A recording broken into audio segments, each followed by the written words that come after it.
हमारा हो दर्द दर्द में टुकड़े।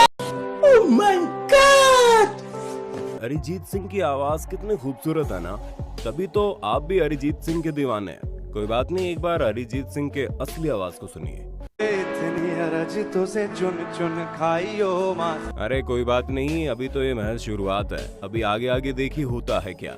क्योंकि बात चाहे रैप के स्टार बादशाह की हो या फिर 50 बार कूका कूका करने वाली टोनी कक्कड़ की हो, अगर गलती से भी आप इन सभी असली आवाज को सुन लेंगे तो यकीन मानिए आपको अपने कान पर भरोसा नहीं होगा।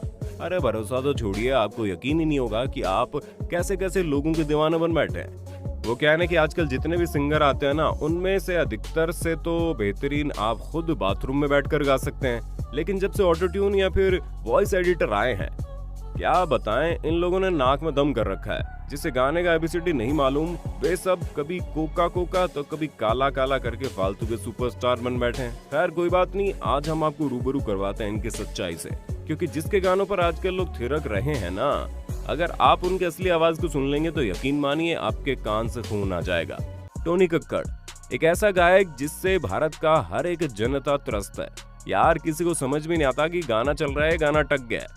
कोका कोका कोका 50 बार कोका, काला काला काला 50 बार काला, यानी कि कक्कड़ भाई एक शब्द से आगे बढ़ ही नहीं पाते और उनका पूरा गाना खत्म हो जाता है। खैर ये तो हो गई गाने के एबीसीडी की बात। अब बात करते हैं असली आवाज की।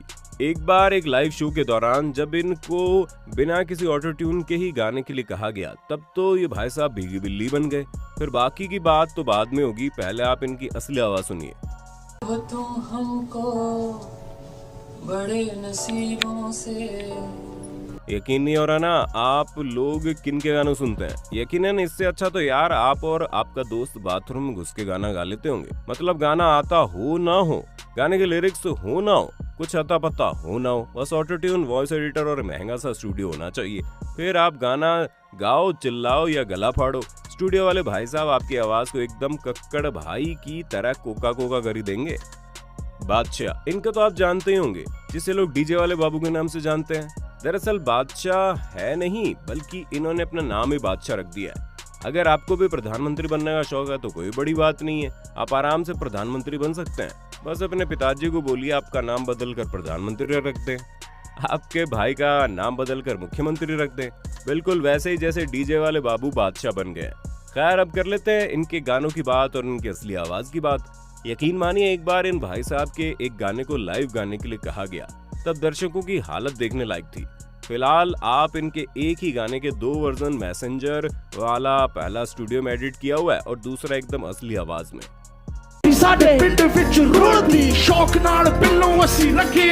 एक तो इनके गाने ऐसे होते हैं जिसे समझने के लिए आपको बार बार सुनना पड़ेगा, और गलती से अगर आप इनके असली आवाज को सुन लें तो आपकी हालत वैसी होगी जैसे उस दिन लाइव शो के दौरान दर्शकों के साथ हुआ था। वो तो बस आंख बंद करके यही सोच रहे थे कि बस जल्दी से भाई साहब को कोई माइक से हटा दे। वैसे आपने बादशाह भाई के साथ एक अच्छी बात तो है, वो खुद भी इस बात को एक्सेप्ट करते हैं कि उनकी आवाज ऑटो ट्यून और एडिटिंग की वजह से इतनी बेहतरीन हो पाती है।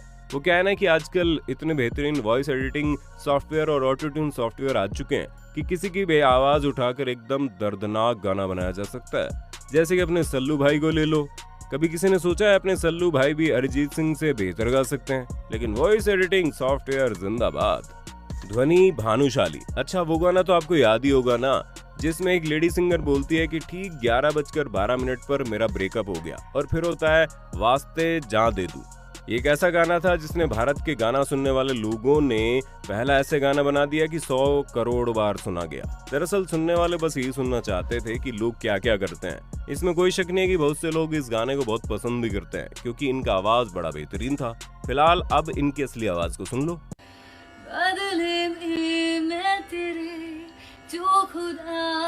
क्या आपको यकीन हो रहा है इसकी आवाज वाली गायिका को भारत का सबसे बेहतरीन पॉप सिंगर बना दिया गया है?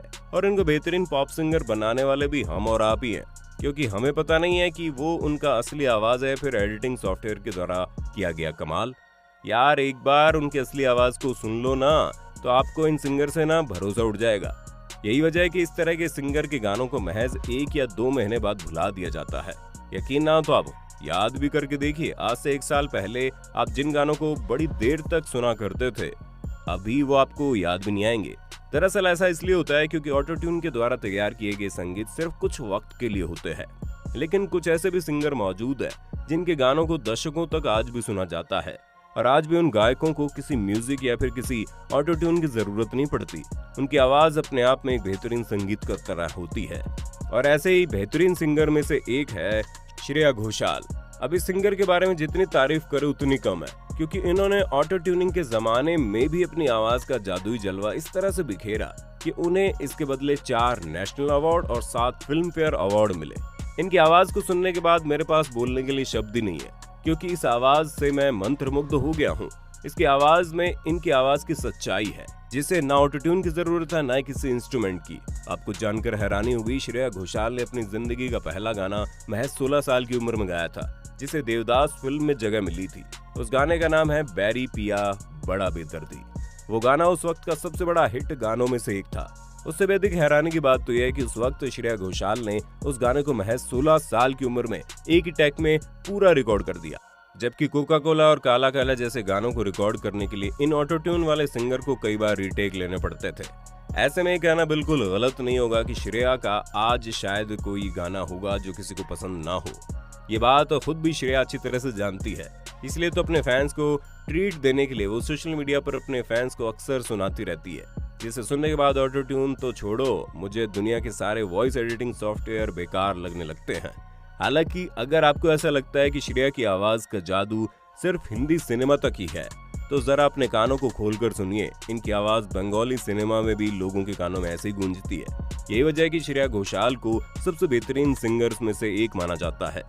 लेकिन अब आप एक ऐसे भाई साहब से मिलिए जिनके गाने बड़े फेमस है, लेकिन अगर आप उनके ऐसी आवाज को सुन लीजिए तो यकीन है आप दोबारा कभी उनके गाने ही नहीं सुनेंगे। गुरु रंधावा, प्रॉपर पटोला तेनु सूट सूट करदा, बन जा तू मेरी रानी जैसे कई हिट गानों के सिंगर गुलशन रंजीत सिंह रंधावा, जिसे हम गुरु रंधावा के नाम से जानते हैं, वो अपने पार्टी नंबर्स के लिए पूरे इंडिया में काफी पॉपुलर है, क्योंकि पंजाबी हिंदी मिक्स गाने हर पार्टी में आग लगा रहे होते हैं। लेकिन इनकी आवाज की वजह से इनके गाने इंडिया के हर पार्टी की जान होते हैं। क्या वाकई में इनकी आवाज इतनी दमदार है? वो आप इनके असली आवाज को सुनिए, फिर आप हमें कमेंट करके बताना। दिल होर दिया जिस हिसाब ना हंस दिया ओ लगदी सभी सिंगर के असली आवाज को सुनने के बाद आपको इस बात का यकीन हो गया होगा, इन सभी से बेहतर आप खुद गाते हैं। दरअसल आजकल के जितने भी गाने हिट होते हैं उनके पीछे सिर्फ और सिर्फ एक ही चीज का खेल होता है, और वो ऑटो ट्यून सॉफ्टवेयर का, जिसके अंदर कोई मायने नहीं रखता आपकी आवाज कितनी घटिया है, जिसके बाद कोई मायने नहीं रखता कि आपके गाने या फिर संगीत के बारे में कुछ पता है या नहीं। वहाँ मतलब रखता है आपके पास कितना पैसा है, वहाँ मतलब रखता है आप अपने गाने में कितनी बेवकूफ़ी कर सकते हैं। बस इतना काफी है, और फिर एक स्टूडियो आपकी आवाज को रिकॉर्ड करता है, चाहे आप कोका कोका करिए या फिर फैंटा फैंटा करिए। वॉइस एडिटिंग सॉफ्टवेयर के द्वारा आपके गाने को कक्कड़ भाई के गाने से बेहतरीन बना दिया जाता है। अब आपके ऊपर है, आप अपने बाथरूम सिंगिंग को पब्लिक के पास लाना चाहते हैं या फिर कक्कड़ भाई के कोका कोका को ऐसे हिट कराना चाहते हैं। खैर, इस बारे में आपका क्या कहना है, अपनी राय कमेंट में देना और हमें ये बताना आखिर क्यों मोहम्मद रफी या किशोर कुमार के गाने कभी हम भूल नहीं पाते, लेकिन कक्कड़ और भानुशाली जैसे सिंगर के गाने को 1 या 2 महीने के बाद भुला दिया जाता है। आखिर कोई तो वजह होगी, क्योंकि आज से 50 साल पहले कोई ऑटो ट्यून नहीं आता था, बल्कि उनकी असली आवाज होती थी। दोस्तों, वीडियो अच्छी लगी तो लाइक कीजिए, हमारे चैनल को सब्सक्राइब करके बेल आइकन को ऑन कर देना, क्योंकि आगे भी हम ऐसे एक्टर और सिंगर की बेवकूफियों का पर्दाफाश करते रहेंगे।